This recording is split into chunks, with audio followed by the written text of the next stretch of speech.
Números capítulo 13, en el versículo 25. Previo a este versículo es donde Dios da dirección a Moisés de mandar 2 espías a la tierra prometida para reconocerla. Entonces, desde el 25 dice, y volvieron de reconocer la tierra al fin de 40 días, y anduvieron y vinieron a Moisés y a Aarón y a toda la congregación de los hijos de Israel en el desierto de Parán, en Cádiz, y dieron la información a ellos y a toda la congregación y les mostraron el fruto de la tierra. Y les contaron diciendo, nosotros llegamos a la tierra a la cual nos enviaste, la que ciertamente fluye leche y miel, y este es el fruto de ella. Mas el pueblo que habita aquella tierra es fuerte, y las ciudades muy grandes y fortificadas, y también vimos ahí a los hijos de Anac.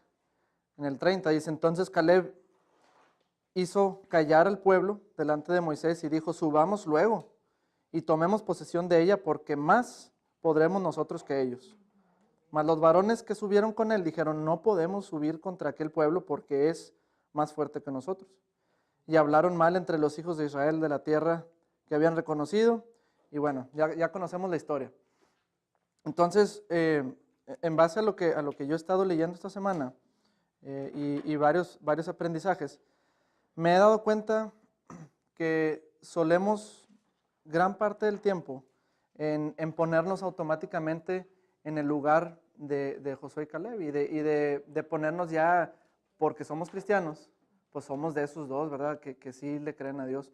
Pero la realidad es que la gran mayoría de los cristianos, hablamos de los cristianos, la gran mayoría de los cristianos, en la mayor parte de las situaciones, tomamos la posición de los 10 espías. Yo estoy convencido, fueron por algo también esos 10 espías, no fueron con la intención de dudar y de asustarse. Yo sí pienso que fueron con la intención de reconocer con una emoción por tomar parte, por tomar la tierra que Dios les había prometido.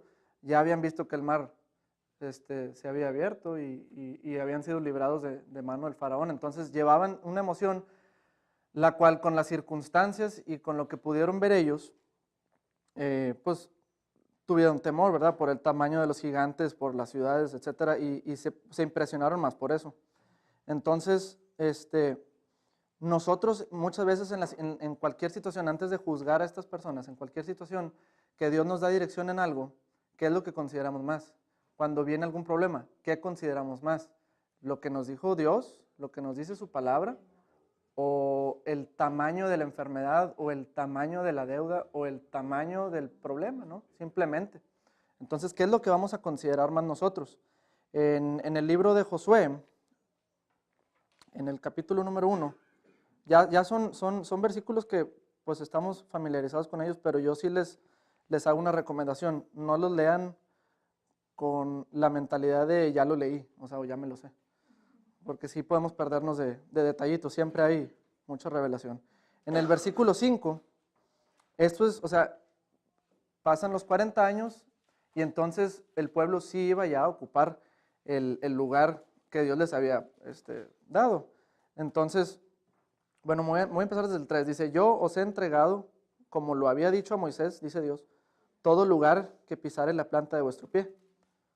Y ya les dice desde el desierto hasta el río Éufrates, etc. En el 5 dice, nadie, cuando decidimos poner a Dios enfrente, cuando decidimos ceder ante el Espíritu Santo y, ¿cuál es la palabra?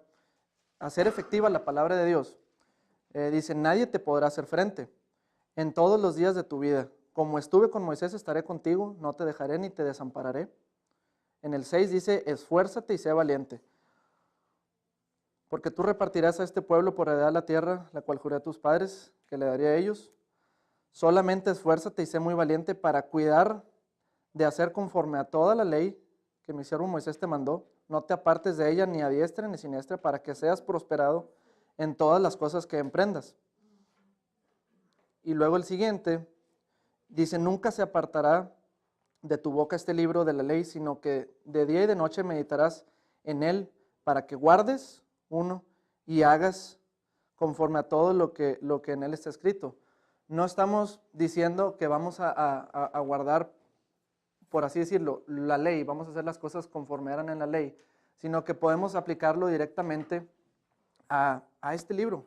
O sea, nunca se apartará de tu boca este libro, sino que de noche vamos a meditar en él para guardar y hacer la palabra de Dios. O sea, para los judíos hay una palabra que menciona mi papá, que es lo mismo para ellos el hablar y el hacer. Para ellos está junto. O sea, no son cosas separadas. Entonces, sí se requiere nosotros hacer la palabra, porque el flujo de la gracia de Dios, lo que Jesús hizo por nosotros, ya está, bueno, valga la redundancia, ya está fluyendo. Lo que nosotros tenemos que hacer es hacer la palabra de Dios para poder meternos en ese flujo. La corriente ya, o sea, como dicen, la compañía de luz, ¿cómo se llama aquí? Stream, Power Stream o Comisión Federal, etcétera, ya dio la provisión de la luz. La luz ya está en el enchufe, ¿verdad? Solo es cuestión de nosotros meternos en el flujo y hacer uso de ese poder, ¿verdad? Que es la palabra de Dios. Entonces, y ya por último, por si en una situación adversa que estemos dudando, vamos a ir a Filipenses. Filipenses 1.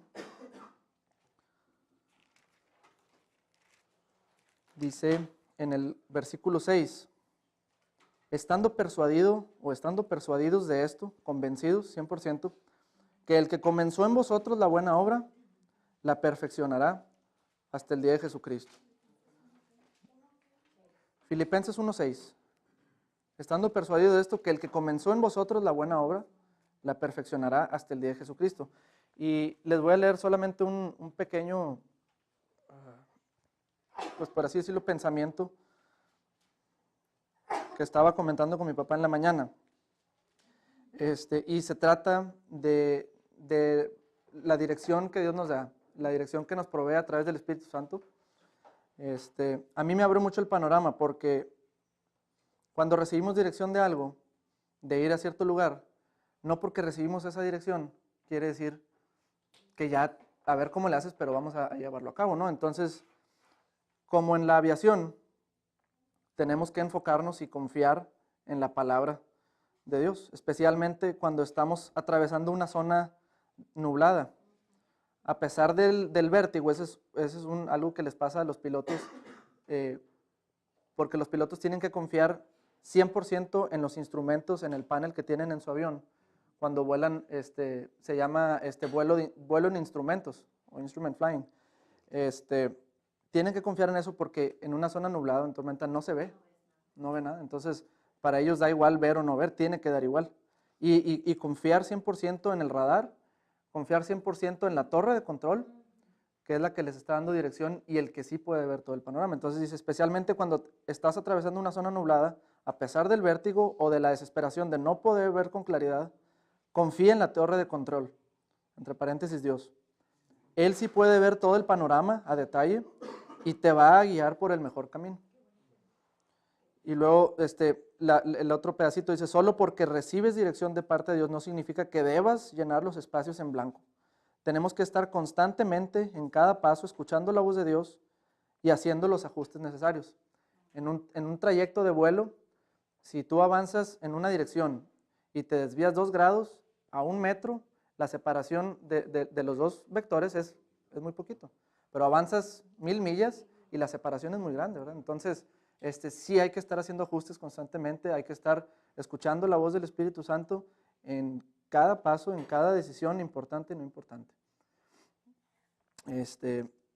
Vamos a orar y vamos a darle la bienvenida al Espíritu Santo en esta clase. Señor, te damos gracias en esta tarde porque tú estás con nosotros. Te damos gracias porque tu palabra es fiel, porque tú nunca te arrepientes de lo que tú has dicho, Señor, y tú nos has dado la bendición y la autorización para estar en salud, para prosperar y para ser bendecidos en todo aspecto. Espíritu Santo, te damos la bienvenida en este lugar, que sea palpable tu presencia y que nos reveles la palabra de Dios, que sea arraigada en nuestros corazones y que dé fruto. Y te entregamos nuestras mentes en el nombre de Jesús. Amén.